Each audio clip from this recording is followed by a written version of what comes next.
Oh, there you are. So glad you're here. Tuesday, January the 9th. Here's what we're working on this morning. A Six Nations man was shot and killed on Sunday following the Bills game in Miami. A condemned house in Hamilton's East End has finally been demolished. And actor William Dafoe's long and illustrious career is now cemented in Hollywood history. Good reaction.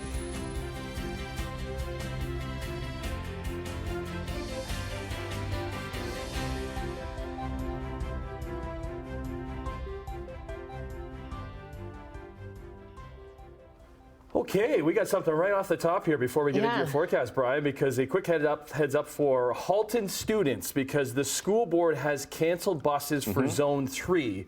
So that's the buses in the Halton Hills, Georgetown, and Acton areas. All schools at this point are open otherwise. Yes. A lot of kids, I'm sure, were hoping it was otherwise this morning. They were hoping for a snow day, but snow day, yeah. No. Well, yeah, no, not quite. No. We're looking at maybe 2 to 5 centimeters for Hamilton, for Niagara, but 5 to 10 centimeters, quite possibly for Halton, Peel, Toronto. So, and more as you head toward the north. So this system is going to be really messy, unfortunately. Our temperature right now is sitting right on the freezing mark at 0. We're going to climb to +2 today. So when that snow moves in, and it's getting closer to us at the moment, and it's going to start as snow, as I said, anywhere from 2 to 5 centimeters. For Hamilton, Niagara, that's an inch or 2, enough to cause slippery conditions. But other areas like into Peel, Toronto, and into the higher elevations, 5 to 10 centimeters is possible. Then,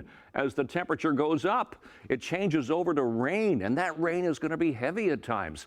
10 to 20 millimeters today, another 10 to 15 millimeters overnight tonight, and it's going to stay mild tonight. Temperature will start to fall off during the day tomorrow. But yeah, it's going to be a messy Tuesday. So we'll talk about that in a few minutes. Right now, let's have a look at traffic and see if there's anything happening. And no, nothing going on at 403 Waterdown Road area. That's our exclusive camera. Nothing to see right there. MTO traffic cameras, Red Hill Creek cameras still looking pretty good. Toronto bound a little heavier away from us. Top of the Burlington Skyway Bridge, not a lot to see. Same with Bronte going from Burlington to Oakville. All looking fine so far today. We'll keep you updated. Weather and traffic in a few minutes. Right now, the news. All right. Thanks, Brian. We start in Hamilton because a condemned home in the East End has been demolished after sitting vacant for almost a year. That's where we find Simone Gavros this morning, where the house once stood. You can confirm the house is no longer there. Hi, Tim. Yes, that's right. The house has now been demolished. And as you can see behind me right now, it just remains a lot of rubble that's still here that still needs to be cleaned up. But the fence that has been a main concern, especially for the neighbor here, is still up. And there's also in front of that house a garbage bin that's been collecting what we can only assume is the remaining rubble that's sitting here in front of the house. Now, neighbors tell us that they noticed that the house came down yesterday. And the condemned house here has been a concern since last February.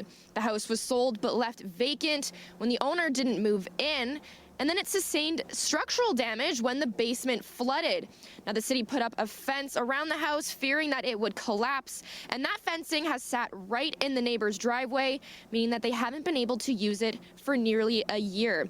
So as we mentioned, that the fence here is still up, and it is still fairly early, so we haven't been able to speak to neighbors, but we're hoping to speak to them later this morning to hear more. We also reached out to the city for comment to hear more on what the next steps might be here. But for now, Annette, I'll send things back to you.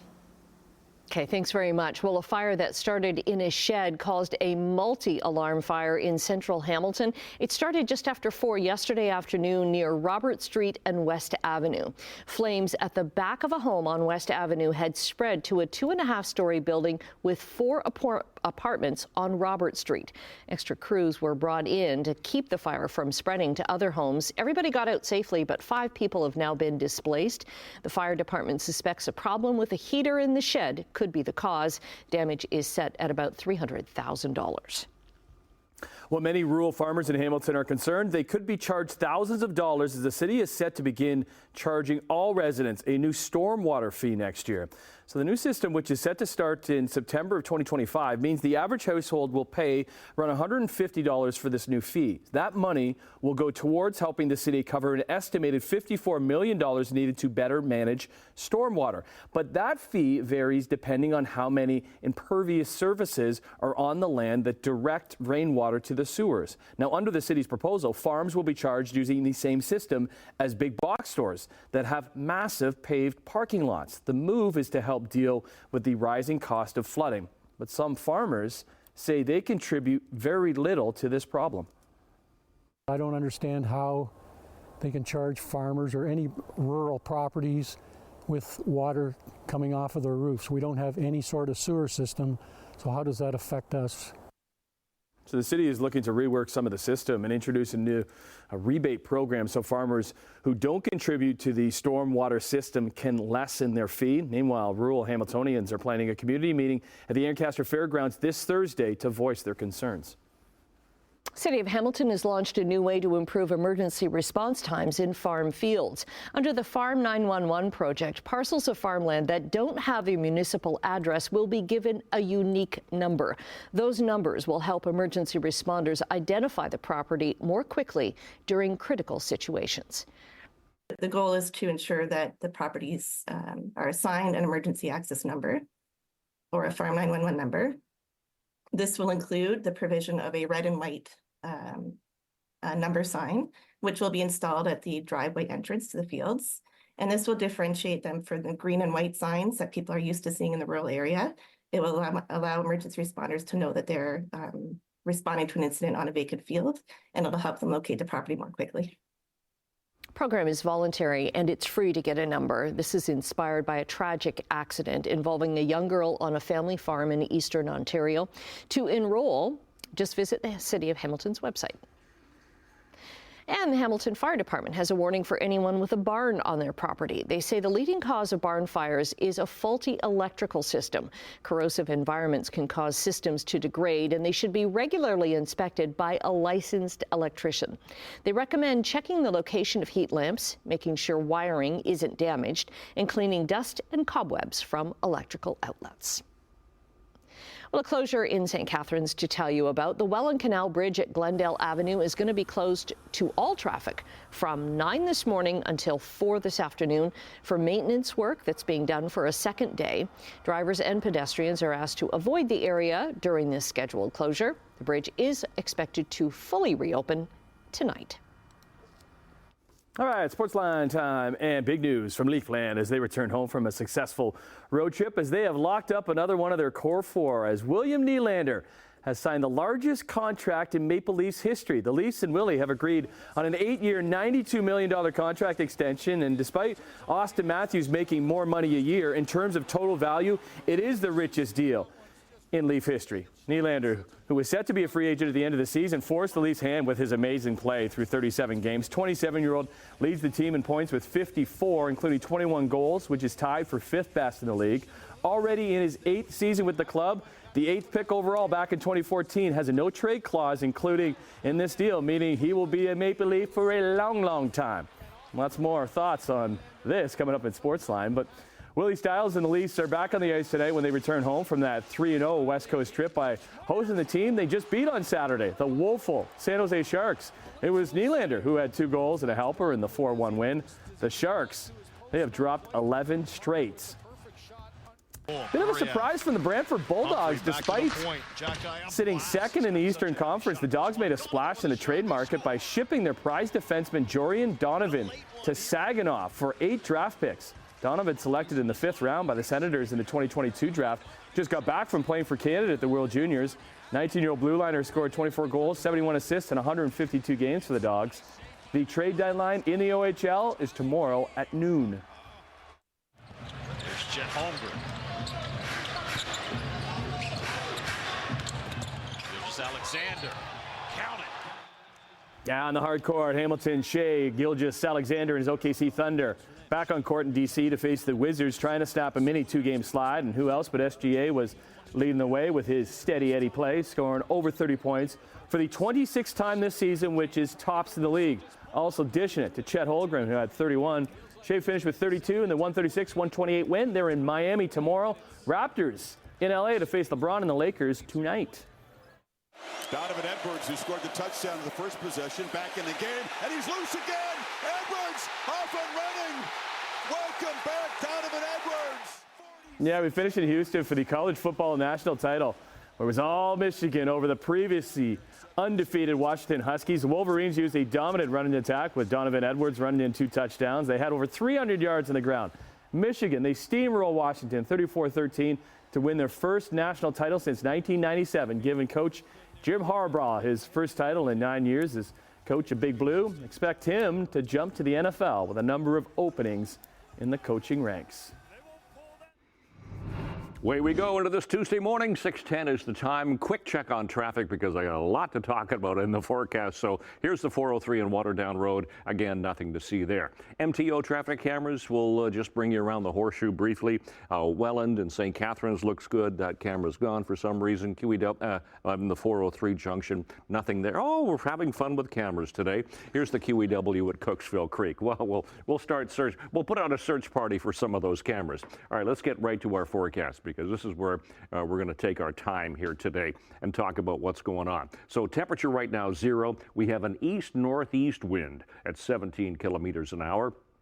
We have a very cloudy sky, no clear breaks at all. Air quality for the day today in the low risk category. Just like to mention that. For school today, it's going to be a messy day. Snow changing over to rain later on. That rain could be heavy at times in the afternoon. We'll climb to 2 degrees, and it's going to be cloudy and windy today as well. Now here's where the precipitation is now. This is a 6-hour loop. As you can see, the precipitation just getting into the horseshoe right now. A little bit of drizzle, a little bit of rain to start, but then it's going to cycle into snow, and then look at the heavy downpours we'll get. Those are the brighter colors pushing through southern Ontario. So it'll go from snow this morning.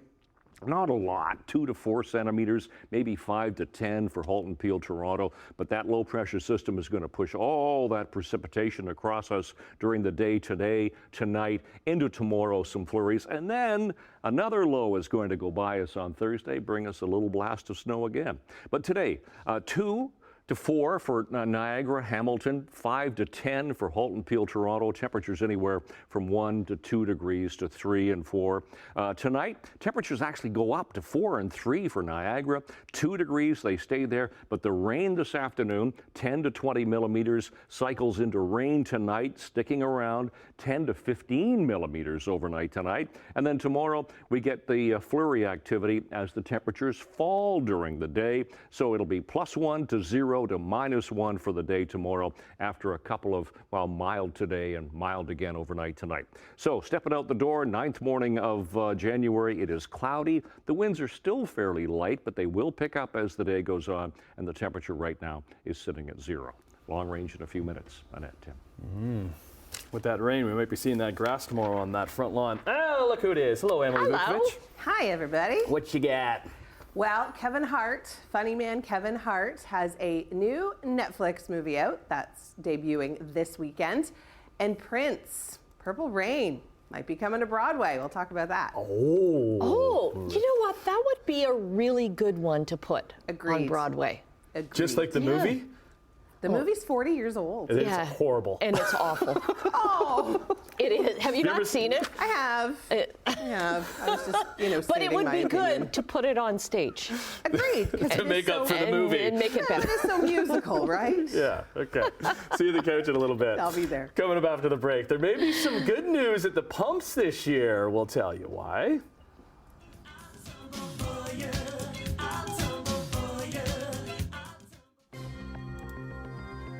Coming up on 6:16 on your Tuesday, here's some numbers for you. Canadian dollar is down 5 basis points this morning, sitting at 74.87 cents US. Gold up almost $10, $20.43.40. Crude oil up $1.42, $72.19 a barrel. More on gas prices in a second. Off to Europe we go. Hey, Europe markets are up in London, down in Paris and Frankfurt. In Asia, the markets were up today in Tokyo and Shanghai, down in Hong Kong. Checking North American markets, the TSX gained triple digits. The Dow was up 217, and the NASDAQ also up 320 points. Well, good morning. Glad you're here on this Tuesday. Let's get back to some oil prices, because after 2 years of soaring energy costs, analysts say this year, 2024, will be the year of weaker oil prices. We've kind of already seen it. A new report by Deloitte Canada is forecasting the U.S. benchmark West Texas Intermediate oil price to average $72 U.S. for the year ahead, more than 7% below last year's average and 29% below 2022. And let's say the lower prices, it does mean Canadian oil producers will likely be cautious this year with their capital spending. But they say consumers should benefit in terms of lower prices for home heating and at the pumps in 2024. After the U.S. Federal Aviation Administration ordered all Boeing 737 MAX planes to be inspected following that blown-out door on an Alaskan Airlines flight last week, United Airlines has discovered loose door plug bolts on its 737 MAXs. United has now canceled more than 450 flights because of the issue. This is the latest problem for the Boeing aircraft. In 2019, the FAA grounded all 737 MAX aircraft after 2 crashes killed nearly 350 people. That was over an automatic pilot system. It took 20 months before regulators were satisfied that the planes were safe to fly. OpenAI is pushing back against a New York Times lawsuit alleging the artificial intelligence service violated copyright law by using Times journalism to train its systems. So in a blog post yesterday, OpenAI says the suit is without merit. New York Times sued OpenAI and its business partner and investor Microsoft for copyright infringement last month. Times says the company illegally copied millions of articles to train ChatGPT. OpenAI reiterated its claim that training AI systems with what it called publicly available internet material is covered by fair use protections under copyright law. Now, in its complaint, the Times said there's nothing transformative about using its content without payment to create products that undercut the Times and steal audiences. A third proposed class action lawsuit has been filed over salmonella-tainted cantaloupes. This one is in British Columbia. The outbreak's been linked to 7 deaths in Canada and more than 160 lab-confirmed cases of the bacteria in 8 provinces. The suit names Mexican company Malaquita, which grew the cantaloupes, and 2 American food companies. A law firm filed a similar suit last month in Quebec on behalf of a Montreal man who was hospitalized with salmonella. And an Ontario-based law firm has also filed a proposed class action lawsuit in Manitoba. Well, this is big. Tiger Woods and Nike have reached the 19th green. Yeah, on Monday, the legendary golfer announced he has ended his partnership with the athletic brand. On social media, Woods wrote that he was fortunate to work with Nike for 27 years, adding, quote, "There will certainly be another chapter." Nike responded saying, quotes, "It was a hell of a round, Tiger, so far. No word on where Woods' next partnership may come from." Well, ever wish you were an Oscar Mayer wiener? Maybe now you could drive one. Oscar Mayer is hiring a dozen hot doggers for what it describes as a rare and coveted job. Those interested in getting behind the wheel of a 27-foot-long hot dog on wheels can apply on the Oscar Mayer website until the end of the month. This is a full-time job for a year. Drivers will visit more than 20 states in the U.S. The base salary is just over $35,000. There's a weekly allowance of $150, 18 days of paid time off, full health benefits, which in the States is huge, and you also get all of your hotel expenses covered. Health benefits important if you're eating hot dogs all the time, too. Yes. Maybe if you're driving one, you would. I remember seeing one in a Disney parking lot last year, and it was just like, I'm like, stop everything. I got to run over and see this thing. Okay. Brian's busy today. Lots going on from Mother Nature. There's a system moving in. We got 1 cancellation. Halton Zone 3. More on that and what to expect after this. Everyone would be in love with me. 6:24 is the time, right on the button here on this Tuesday, the 9th of January. Not a lot to see in traffic this morning, which is good. QEW Mountain, St. Catharines, Niagara area, fine. Top of the Skyway all the way through Bronte into Sheraton as you go through Mississauga on the QEW. We'll check into the 403 going through Mississauga. Nothing there at Winston Churchill. Check some of the temperatures that we have at the moment. So temperature in Hamilton is sitting right on the freezing mark, so we could get some snow. But it's above zero for Grimsby, Mississauga, Toronto, 1, 2, and 3 degrees. So seasonals, overnight low -9, so we're mild, and -2 for the daytime high. Sun times and records for the day today. For school today, could be some snow flurry activity. And 0 for the first bell this morning. And then after school, it's going to be rain. And that rain could be heavy with a temperature of 2 degrees. So that's where we're going today. 2 to 5 centimeters. For Hamilton, Halton Peel, Toronto could get 5 to 10 centimeters. That is possible. And then the rain settles in, and it could be 10 to 20 millimeters of rain today. Tonight's temperature stays at 2, another 10 to 15 millimeters. Tomorrow we'll have the showers tapering off to flurries because the temperature falls to 0. 0 again Thursday, a bit more snow in the forecast. Friday cloudy, minus column, 0 on Saturday. But then look what happens as we get into Sunday and Monday. It gets cold. Highs only -6 for both Sunday and Monday. That's your forecast. Annette, Tim. Okay, good stuff. Thanks, Brian. Let's go to Vegas where it's a little bit warmer because CES, previously known as the Consumer Electronics Show, has kicked off in Vegas. Here are some of the shiny new toys tech companies are going to be showing off.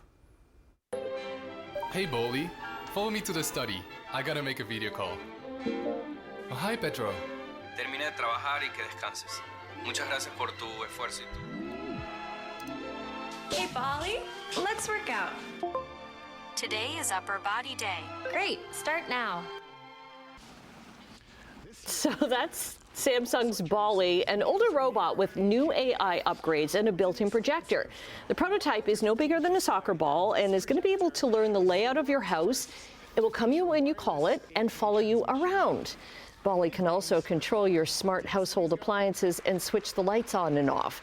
Samsung's Ultra introduced an 8K projector they say is a world first. It can display an image up to 150 inches and feature wireless transmission of ultra high definition images. And tomorrow, tech expert Mark Saltzman is going to join us live from CES with some of his favorite new finds. Always like talking to Mark because he gets so excited about all this nerdy stuff. I want his take on Bolly. I don't know if I'm a Bolly fan. Yeah, I don't know. Yeah, the thing falling. It's like it's following you around. Why did you do that? Why didn't you pick up your underwear, Tim? Now, if it's picking up my underwear, I'd be down for Bolly. All right, now we can be talking. Okay, we got an active weather day. Depends on where you are is what you're getting. We'll recap it for you coming up in a couple minutes.